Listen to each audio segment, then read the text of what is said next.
Fala, meus queridos, por aqui o Carlos. Hoje eu vou falar sobre um dos filmes mais icônicos do cinema, feito por um dos melhores diretores do século, Quentin Tarantino. Um filme maravilhoso e me fez perguntar, por que funciona tão bem? Após o sucesso em 1992 de Cães de Aluguel, Quentin Tarantino estava tendo uma colheita de boas críticas em Hollywood, virando assim o novo diretor de culto que estávamos esperando. Por isso, em apenas 2 anos depois, em 1994, Tarantino estreia Pulp Fiction. Pulp Fiction. Este era o tipo de filme que, segundo as palavras de Tarantino, na época, era permitido para os novelistas, mas não para os cineastas. A ideia era juntar diferentes histórias que navegassem entre si. Ganhando a palma de ouro em Cannes, este poderia ser o maior filme na filmografia de Tarantino. Será? Com vocês, Pulp Fiction. Este filme entrelaça várias histórias.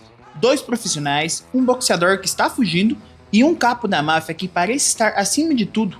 Assim se desenvolve Pulp Fiction. Começa mostrando o significado de uma revista pulp, uma revista que contém eventos dramáticos, surpreendentes ou improváveis impressos em papel cru. É assim como Tarantino narra suas histórias, cruas, sem a perfeição característica de Hollywood. E com uma série de eventos que parecem loucura, mas podem acontecer. A primeira cena, como em Cães de Aluguel, é uma conversa normal entre bandidos, exquisito pela naturalidade em que discutem coisas insignificantes, à espera do assalto que estão prestes a fazer. Novamente, humaniza os personagens. Os bandidos não são apenas entidades malignas, eles têm desejos e senso de humor. Isto é característico do personagem Tarantino, um cara que não tem uma profissão digna, mas é legal. Sim, todos os criminosos aqui serão legais. Nessa pequena cena, Tarantino mostra que é mestre escrevendo diálogos. Ele faz uma análise de por que é mais fácil assaltar um restaurante do que uma distribuidora ou um posto de gasolina. Consegue criar um ponto onde o espectador se sente confortável com os criminosos. Everybody be cool, this is a robbery! Any of you fucking pricks move! And I'll execute every motherfucking last one! Agora, temos a famosa cena do Royale com queijo. Novamente, conversas aparentemente banais que criam personagens tão naturais com uma conversa comum que desperta o interesse do espectador. O ritmo da conversa acho uma das melhores cenas escritas por Tarantino, e é por isso que é tão memorável. Primeiro começa falando: Você sabe como é que eles chamam quarteirão com queijo em Paris? Não chamam de quarteirão com queijo, não, é? Com isso joga o gancho. Quem não comeu no Mac? Ele responde: Não, cara, lá eles têm um sistema decimal. Não saberia o que é um quarteirão. E como é que eles chamam? Uma curiosidade, teve uma novidade e chega ao clímax da conversa. Chamam de Royale com queijo. Royale com queijo? Um nome tão bizarro que fica engraçado. E te faz perguntar, é sério isso? O jogo continua. É isso mesmo. E como é que chamam o Big Mac? Olha, Big Mac é um Big Mac. Eles chamam de Le Big Mac. Le Big Mac. E termina perfeitamente a conversa. E como é que chamam o hamburgão? Eu sei lá, não comi hambúrguer lá. Naturalidade total. Todo mundo se identifica com esse momento. Você e um amigo poderiam ser esses 2 caras falando sobre isso. A diferença é que eles são assassinos. Mas o que os diferencia de você e eu? Aparentemente não muito. E a construção de personagens continua. Depois de muita conversa normal, os assassinos mudam de atitude e chegam para ameaçar um homem.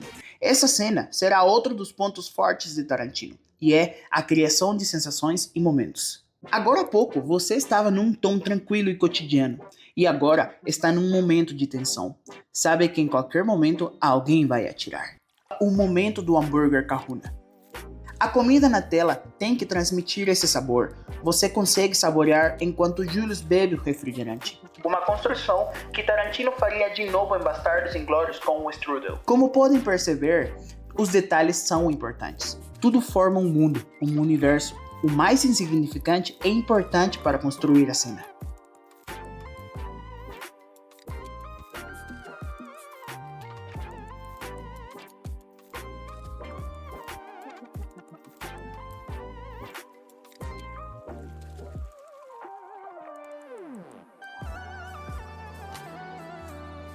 Mas como assim? O que é MacGuffin? Vou deixar ao nosso eloquente Alfred Hitchcock para falar sobre esse assunto. Can you explain what a MacGuffin Yes, is? a MacGuffin you see in most films about spies. It is the thing that the spies are after. It would be the plans of an airplane engine and the plans of an atom bomb, anything you like. It's always called the thing that the characters on the screen worry about, but the audience don't care. Este se torna mais ou menos o centro da história, sendo um elemento fílmico que consegue conectar muito bem as histórias, sem parecer algo completamente sem sentido. É uma ideia utilizada em filmes, séries até hoje. A cena incrementa mais intensidade, os olhares se cruzam, o tiro de Julius mostra que o cara não tá de brincadeira, e ataca com uma incrível interpretação de Samuel L. Jackson. What does Marcellus Wallace look like? Does he look like a bitch? What? Does he look like a bitch? No! Then why you try to fuck him like a bitch, Brent? He didn't. Yes, you did. Não é por acaso que essa cena bombaria Samuel L. Jackson e traria de volta o sucesso de John Travolta. Com as palavras de Tarantino e as incríveis interpretações desses caras, fariam a melhor mistura. Uma perfeição do cru nessa história, sem falta de coração e emoção. É um filme com um novo olhar muito bem pensado. Se analisarmos bem o posicionamento em câmera, não tem nada demais. São planos contra planos. A câmera está parada a maioria do tempo. A ação está nos diálogos e as atuações. Este viraria o cinema de culto por excelência. A câmera não está girando pelo set e não está fazendo movimentos complexos. Tudo está centrado no que está acontecendo. E por ser uma escritura tão sólida, não precisa de muito. Uou, peraí. Se você tá gostando do conteúdo, não esqueça, se inscreve aqui e deixa o teu like. No seguinte capítulo, temos a Bruce Willis como Butch, um cara que está nos seus últimos dias como lutador de boxe. E num plano parado, escutamos a Marcellus Wallace falar sobre o envelhecimento. But painful as it may be, ability don't last, and your days are just about over. Now that's a hard motherfucking fact of life. Existe uma construção importante que Tarantino repetiria em Kill Bill, e é guardar informação que será importante lá na frente. A cara do antagonista, nesse caso, Marcellus Wallace.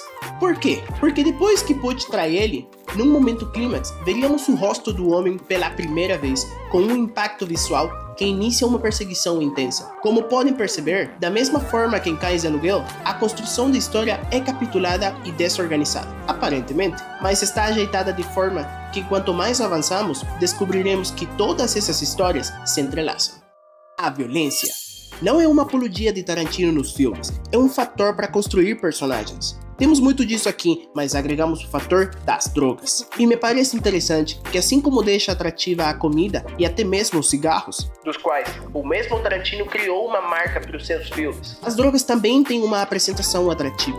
Mas reitero, Tarantino é mais moralista do que parece. Sim, é da hora a cena quando Vincent fica chapado, mas o seguinte capítulo fará você pensar duas vezes antes de ficar chapado, quando Mia Wallace tem uma overdose por acidente e leva ela ao limite do colapso, num momento que esteve a poucos minutos de morrer.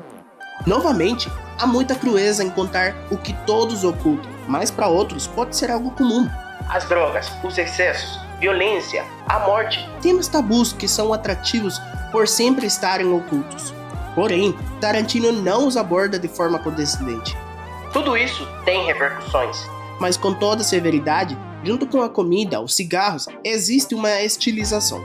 Este tipo de pessoas podem ser o pior da sociedade, mas eles parecerão estilosos sempre que puderem. E é na construção de vários momentos que esse filme brilha. Por exemplo, na dança de Mia e Vincent, inspirada em 8,5 de Federico Fellini, ou na cena em que Mia dança em casa, ou quando Vincent dirige pela noite. A música, a comida, as composições, Tarantino é um mestre para chamar a atenção, porque nenhuma dessas coisas tem significado, mas funcionam muito bem para a construção da ficção. Não são verdadeiras metáforas. As montagens são tão legais que todo mundo ama seus filmes. Você consegue sentir, você sente vibrar na tela. Enquanto ao tema da vingança, o tema de Tarantino. Quem apronta uma hora a conta chega. Podemos dizer que a maioria dos protagonistas estavam condenados a morrer.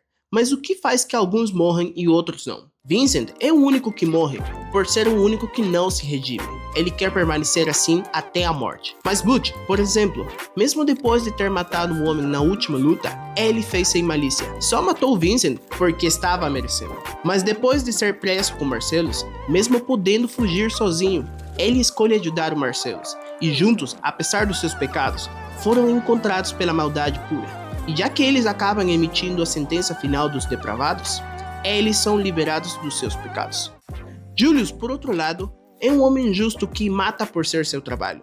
Mas quando encontra o homem que assalta o restaurante e escolhe perdoar sua vida, foi expiado dos seus pecados. Tudo isso se expressa pelo mesmo Julius no final, explicando como ele interpreta a passagem de Ezequiel. Você seja o justo e eu seja o pastor. É que o mundo é que é mau e egoísta. Olha, até que eu gostaria, mas isso não é a verdade. A verdade é que você é o fraco e eu sou a tirania dos maus. Mas eu estou tentando, Ringo.